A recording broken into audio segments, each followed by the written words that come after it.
안개가 자욱한 일본의 한 마을. 한 여학생이 사거리에 서 있습니다. 행인이 다가오자 여학생은 행인에게 묻습니다. 제 사랑은 이루어질 수 있을까요? 여학생의 물음에 행인은 이렇게 답합니다. 그 사랑은 절대로 이루어지지 않아. 만화 이토준지 콜렉션의 사자의 상사병입니다. 주인공 류스케는 어릴 적 이 안개 짙은 마을에서 태어나 자랐습니다. 그리고 그가 6살 적 다른 곳으로 이사를 갔다가 가정사정으로 인해 다시 이 마을에 돌아오게 되며 이야기가 시작됩니다. 오랜만에 방문한 고향이지만 류스케는 이 마을로 다시 돌아온 것이 영 탐탁지 않습니다. 류스케가 태어난 이 마을에는 사거리점이라는 특이한 풍습이 있었습니다. 고민거리가 있을 때 사거리에 서서 첫 번째로 지나가는 사람에게 그 운세를 물어보는 풍습인데요.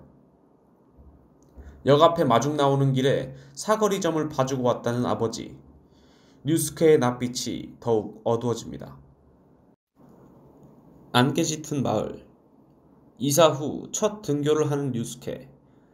생각했던 것과는 달리 등교를 하고 어렸을 적 자신을 기억한다는 친구들을 만나자 기분이 한결 좋아지는 듯 합니다.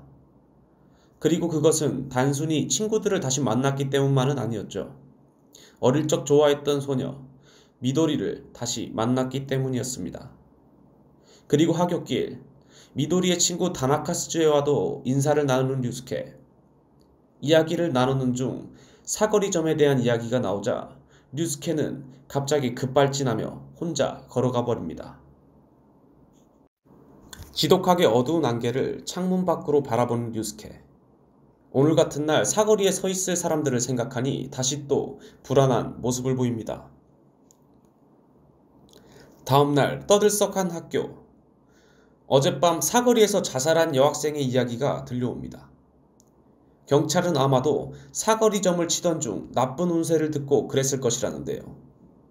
이런 사건이 처음은 아니고 10년 전에도 이 비슷한 사건이 있었다는 이야기까지 들려옵니다. 류스케는 순간 창백한 얼굴로 교실을 뛰쳐나갑니다. 혼자 아까 들었던 이야기들을 되뇌이던 류스케. 나는 어째서 이 마을로 다시 되돌아온 걸까? 10년 전 늦은 밤, 6살 소녀는 이사 간다는 부모님의 말에 화가 나 거리를 헤매이고 있었습니다. 그리고 사거리점을 보고 있는 한 여자. 그 여자는 소년에게 자신의 고민을 털어놓습니다. 누나가 좋아하는 사람이 있어. 정말 사랑하는 사람이지. 누나는 그 남자의 아이를 가졌단다. 하지만 그이는 결혼을 해서 가정이 있는 사람이야. 그 사람은 지금 누나한테 아이를 지우라고 하고 있어. 꼬마야, 난 어떻게 하면 좋을까? 6살 소년에게는 너무나 어려운 내용이었고 또 그 소년은 심술이 나 있는 상태였습니다. 소년은 그딴 거 이루어질 리가 없다면서 자리를 떠납니다. 다음날 못내 마음에 걸려 그 장소에 다시 갔던 소년은 그 여자를 다시 보게 되지만 이미 그 여자는 만날 수 없는 사람이 되어 있었습니다. 여자의 손에는 커터칼이 쥐어져 있었고 10년이 지난 후에도 소년은 그 여자의 마지막 모습을 잊지 못하고 있습니다. 아무에게도 말하지 못하고 죄책감으로 괴로워하는 류스케에게 미도리는 자기도 사거리점에 안 좋은 기억이 있다며 말을 건네는데요. 10년 전 자기를 예뻐해주던 고모가 사거리점을 보고 자살했다는 말이었습니다. 아까 교실에서 애들이 하던 이야기의 주인공이 바로 자기 고모였다고. 류스케는 엄청난 죄책감에 사로잡혀 걷잡을 수 없는 혼란에 빠지게 됩니다. 그리고 그 이야기를 들은 이후부터는 좋아하는 미도리와 하교조차 같이 할 수 없게 되는 류스케. 그런 류스케의 마음을 알 리 없는 미도리는 친구인 스즈에에게 마음을 털어놓고 스즈에는 류스케에게 미도리가 싫어진 거냐며 묻지만 류스케는 말할 수 없다며 스즈에에게서 대답을 회피합니다. 그러던 중 스즈에는 친구의 연애사가 걱정되어 하굣길 중 사거리점을 보게 되는데, 다음날 미도리를 찾아간 스즈에는 류스케가 미도리를 더 이상 만나기 싫어한다는 말을 전하고, 그리고 스즈에는 류스케와 미도리의 관계에 대해 사거리점도 쳐봤다며 말을 이어갑니다. 키가 크고 검은 옷을 입고 귀걸이를 한 아름다운 소년을 만났고, 친구의 사랑보다 자신의 사랑이나 걱정하라고 말했던 그 미소년. 돌연 화색이 된 스즈에는 그는 나에게 내 감정에 솔직하라고 말해준 거였어. 나 사실 류스케를 좋아해. 그래서 너희 둘이 끝나서 다행이라고 생각하고 있어. 스즈에는 그때부터 류스케에게 적극적으로 대시하기 시작합니다. 죄책감에 시달리고 있는 류스케는 그런 스즈에의 마음을 받아줄 마음의 여유가 없었고, 스즈에의 구애는 점점 더 병적으로 치닫으며 그녀 자신도 피폐해지고 있었습니다. 류스케는 그런 그녀의 모습을 보며 어설픈 거절로는 안 되겠다는 생각에 매몰차게 그녀를 쳐냅니다. 그렇게 했는데도 불구하고 스즈에는 사거리점 중 만난 미소년의 말대로 했는데 왜 내 사랑이 이루어지지 않냐며 울부짖는 스즈에. 그녀는 이미 정상이라고 볼 수 없는 모습이었습니다. 류스케는 아침에 스즈에에게 심한 말을 했던 것이 못내 마음에 걸리고 하굣길에 스즈에를 만나 그녀에게 사과하려 하는데요. 그때 스즈에는 류스케의 눈앞에서 목을 그어 목숨을 끊어버리고 맙니다. 벌써 수명째 일어나는 여학생들의 자살소동, 그리고 그녀들이 죽기 전 만났다는 사거리의 미소년. 스즈에 역시 그렇게 되기 전 키가 크고 검은 옷을 입고 귀걸이를 한 아름다운 미소년을 사거리에서 만났었죠. 류스케는 그때와 같은 자살 방식과 그때와 같은 자살 동기, 이것은 우연일 수 없다고 생각하고 10년 전 본인의 행동과 연관성이 있다고 확신하게 되며, 류스케는 사거리의 미소년이 출몰한다는 안개 짙은 날마다 사거리의 미소년을 찾게 됩니다. 귀신처럼 나타났다가 사라지는 사거리의 미소년을 추적하는 것은 매우 힘든 일이었고, 거리를 거닐 때마다 자기 사랑이 이루어질지 물어보는 사람들을 마주하는 것은 류스케에게 더욱 끔찍한 일이었습니다. 그러던 중 류스케는 사거리의 미소년이 10년 전 자기가 했던 행동을 따라하고 있는 거라면 그 녀석을 찾는 도중 그 녀석이 하고 있는 짓을 완전히 반대로 하는 것도 저항의 일종이라고 생각합니다. 사거리의 미소년이 차가운 폭언으로 학생들을 자살하게 만든다면 류스케는 사거리점에 진지하게 대답하고 희망적인 말을 전하며 돌아다니게 됩니다. 그리고 여느 때처럼 안개가 자욱한 날, 사거리에 서 있는 사람을 본 류스케는 사거리점을 봐주러 다가갔지만 그곳에는 피투성이가 된 소녀가 서 있었습니다. 그리고는 자기의 사랑이 이루어질 수 있냐고 묻는 소녀. 류스케는 도망치듯 자리를 벗어납니다.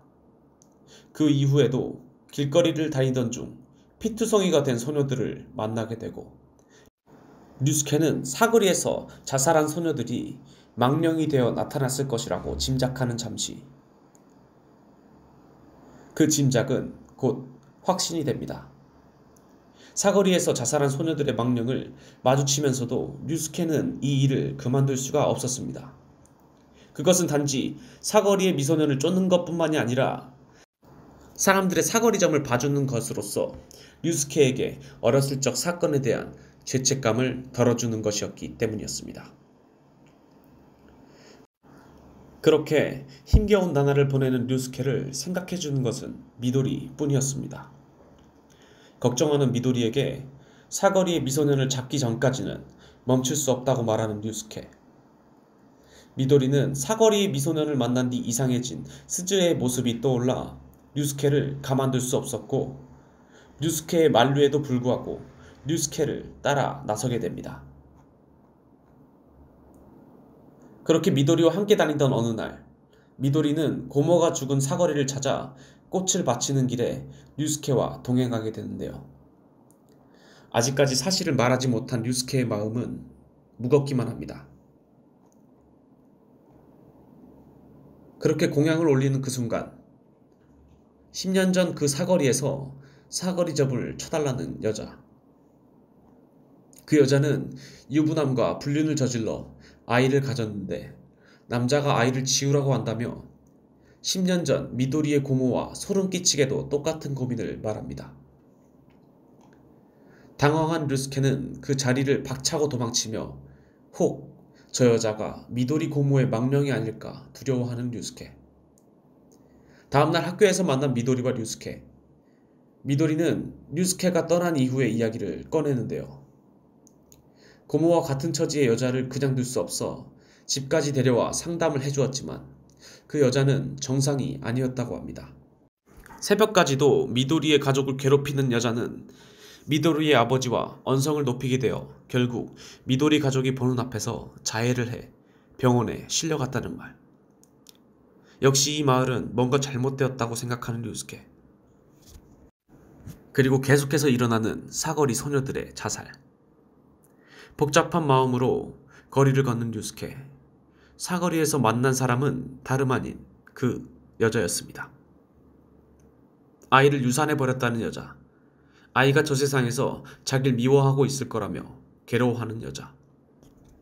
정상이 아닌 여자를 상대할 수 없었던 류스케는 자리를 벗어나지만 여자는 류스케를 따라 류스케의 집까지 쫓아와 고민을 늘어놓습니다. 며칠을 류스케 방을 들락거리며 고민을 말하던 여자는 어느 날 내연남의 아이를 죽여버렸다는 충격적인 고백을 합니다.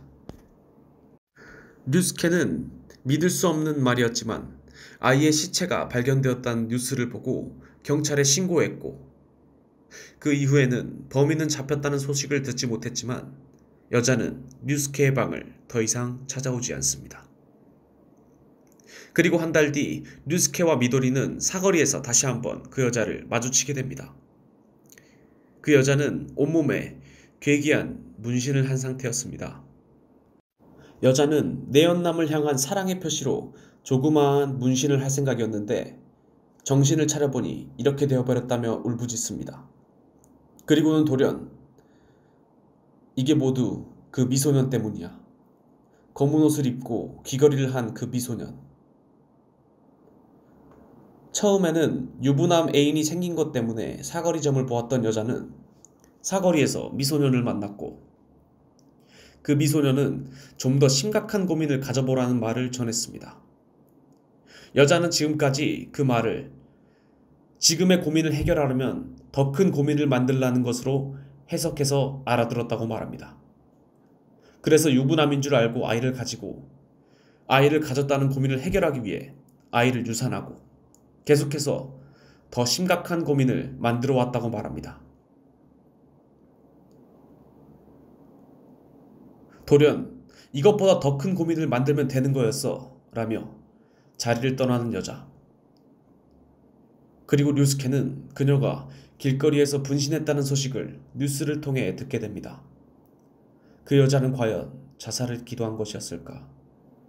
더 큰 고민거리를 만들기 위해 몸에 불을 붙인 것은 아닐까? 사거리의 미소년으로 인한 자살자는 계속해서 속출하고 그 미소년을 찾아 매일 거리를 헤매는 류스케는 피폐해질 대로 피폐해져 학교에서도 상대하는 이가 없을 정도가 되었습니다. 그러던 어느 날 류스케를 찾아온 친구 테지마. 테지마는 류스케가 이 안개 마을에 이사 오기 전 동네 친구입니다. 류스케는 오랜만에 만난 친구에게 지금까지 혼자 속에서 알아오던 이야기들을 뱉어냅니다. 이야기를 들은 테지마는 류스케를 돕고 싶다며 나서고 류스케는 마을에서 겪은 괴상한 일들 때문에 테지마가 걱정되었지만 테지마는 괜찮을 거라며 류스케를 다독입니다. 아니나 다를까 테지마는 그날 밤 스즈에의 망령을 만나게 됩니다.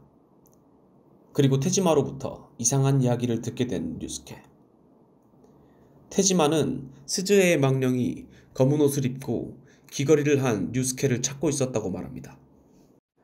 테지마는 혹시 류스케가 무의식적으로 검은 옷과 귀걸이를 하고 거리를 방황한 것이 아니냐며 류스케가 이사 오고부터 나타난 사거리의 미소년, 그건 바로 류스케 본인이 아니냐며 추궁하지만 류스케는 죄의식에 시달리고 있는 내가 그럴 리 없다며 그리고 자기는 검은 옷이 있지도 귀걸이를 하지도 않는다고 항변합니다.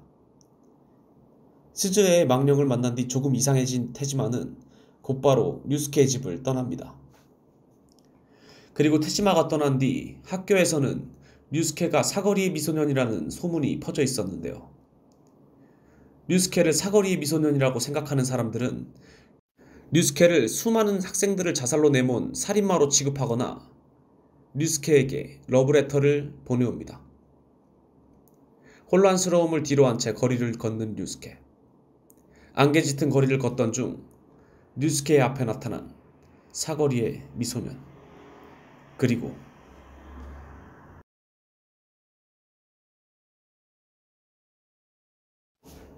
꿈에서 깬 류스케. 그리고 귀에서 느껴지는 심한 통증. 귀에는 압정이 꽂혀 있었습니다. 마치 귀를 뚫은 듯한 모습이 되어버린 류스케는 어찌된 일인지 알 수가 없습니다. 이런 모습으로 학교를 갈 수 없었던 류스케는 학교를 빠지고 또 거리를 헤매고 영문 모를 일을 겪으면서도 류스케는 어서 사거리의 미소년을 잡으면 이 혼란도 해결할 수 있으리라 마음을 다잡습니다. 미도리와 함께 안개 속을 걷는 중 뒤에서 인기척을 느끼는 둘. 그건 류스케에게 러브레터를 보내오는 사거리의 미소년 팬클럽 소녀들이었습니다. 미도리는 류스케는 귀걸이를 하고 있지 않다며 소리치지만 류스케의 귀에는 간밤에 압정에 찔린 자국이 있었고 그걸 본 소녀 때는 일순간 류스케를 쫓아오기 시작합니다. 그녀들에게서 달아나 숨은 좁은 골목에서는 류스케를 죽여 스즈에의 한을 풀어주겠다는 남학생들이 나타나 쫓기고 그렇게 도망쳐온 경찰서. 류스케를 알아본 경찰은 귀에 귀걸이 자국을 말하며 류스케에게 사거리의 미소년이 아니냐며 추궁하고 경찰에게 마저 의심받아 집으로 간신히 도망쳐온 류스케는 방 안에 놓여있는 검은 상의와 바지를 발견합니다. 내가 무의식 중에 이 옷을 입고 거리를 돌아다닌 건가? 차라리 이걸로 목을 긋고 죽어버릴까? 그때 들려오는 작은 속삭임. 누군가 류스케의 방 창문으로 류스케를 엿보고 있었습니다. 바로 쫓아가는 류스케. 그리고 그는 바로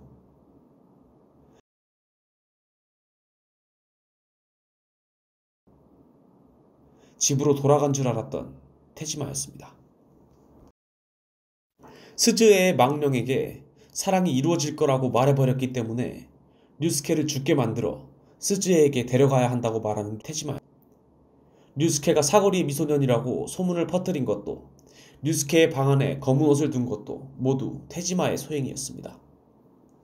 테지마는 스즈에의 망령이 계속해서 나타나 자기를 괴롭혀 어쩔 수 없었다고 말하고 그렇게 나타나는 스즈에의 망령.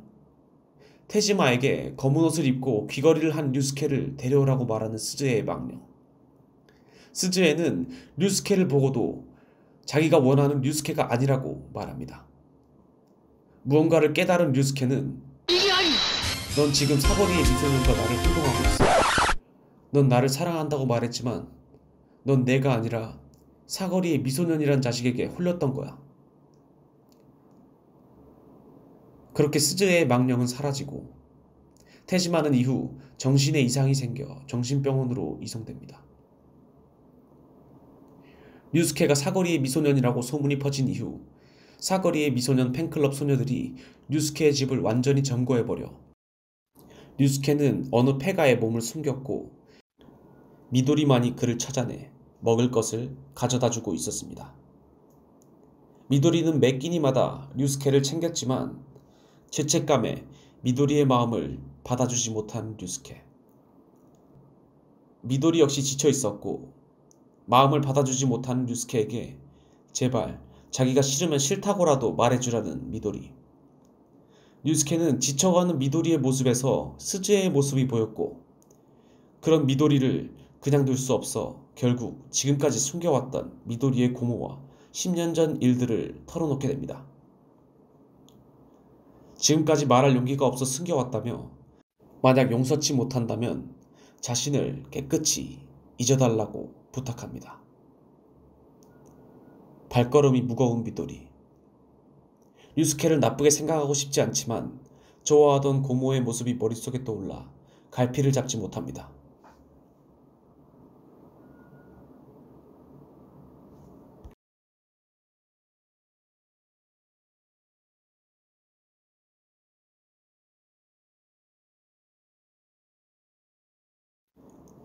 증오해라. 평생. 다음날 류스케를 찾아온 미도리. 미도리가 자기를 용서해준 걸로 생각했던 류스케. 하지만 그녀가 가져온 도시락 안에는 죽은 쥐가 들어있었습니다. 미도리는 류스케를 용서하지 않기로 했다고 말합니다. 류스케를 향해 내 고모와 사촌의 살인자라며 평생 증오하기로 했다고 말하는 미도리. 그리고 그녀는 어제 류스케를 만나고 집에 가는 길 사거리의 미소년을 만난 이야기를 꺼냅니다. 그녀는 사거리의 미소년이 고모만큼이나 널 미워할 사람일 거라고 말합니다. 그는 고모 뱃속에서 죽은 내 사촌, 네가 죽인 내 사촌이 귀신이 되어 너에게 복수하고 있는 거야. 안개 너머로 사라져가는 미도리의 뒷모습을 바라보는 류스케. 사거리의 미소년을 만나는 사람들은 모두 자살한다는 사실이 떠오른 류스케는 안개 속의 미도리가 걱정되어 결국 미도리를 찾아 거리를 뛰어다닙니다. 그렇게 미도리를 찾던 중 안개 속에서 들리는 함성 소리, 수백 명의 인파, 사거리의 미소년을 향해 죽도록 사랑한다는 소녀들, 그리고 그 중심에 있는 사거리의 미소년. 류스케는 그 미소년을 만나면 위험하다며 소녀들을 말리러 왔지만 소녀들이 뛰어간 곳으로부터 안개가 빨갛게 물들기 시작합니다. 붉게 물든 안개 속으로 걸어 들어가는 류스케. 그곳에는 자살한 수백 명의 소녀떼가 시체가 돼 있었고 그날의 붉은 안개는 그쪽 일대의 수백 명의 피로 안개가 붉게 물들었던 것이었습니다. 그날의 현장을 목격한 충격에 시달리고 있는 류스케. 미도리는 경찰에서도 실종된 류스케를 용의자로 보고 있다며 류스케를 압박합니다. 그렇게 매일 찾아와 고모를 살려내라며 괴롭혀대는 미도리. 미도리 역시 스즈에가 죽기 전 모습처럼 피폐해진 모습이었습니다. 그리고 류스케에게 미도리의 괴롭힘보다 힘든 것은 미도리가 자신에 대한 증오로 망가져가는 모습이었죠. 더 이상 견딜 수 없었던 류스케는 경찰서에 가서 자수할 테니 이제 제발 그만해달라고 말합니다. 그렇지 않으면 너도 스즈에처럼 될 거라며 미도리를 타이르는데요. 그의 미도리는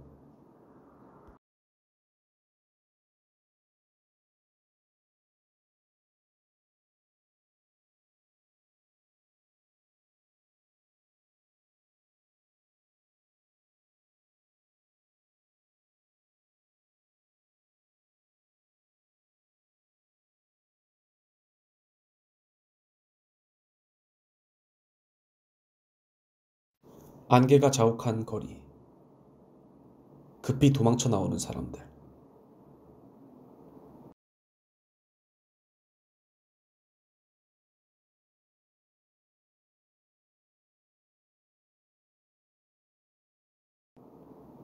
사거리의 미소년을 향해 다가가는 류스케. 그리고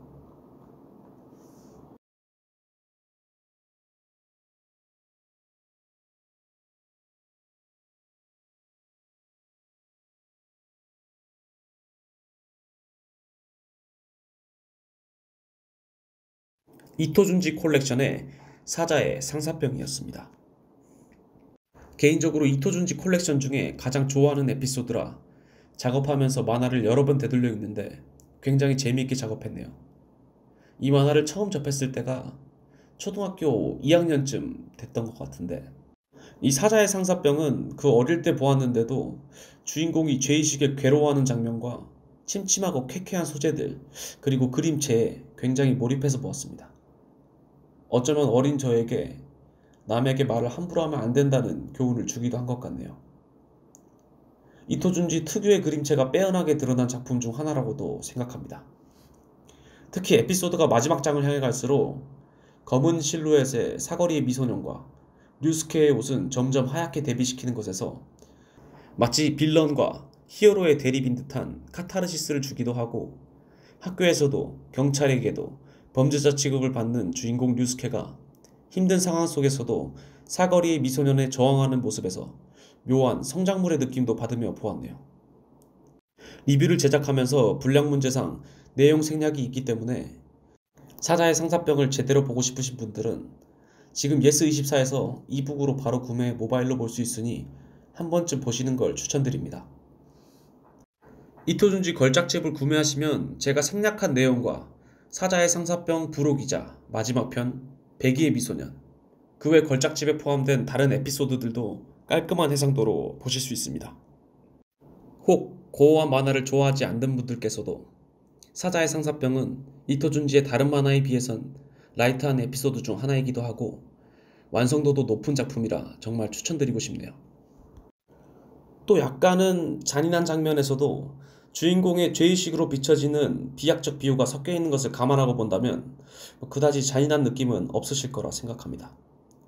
다음에는 이토준지 작가의 토미에를 리뷰해 볼 생각입니다.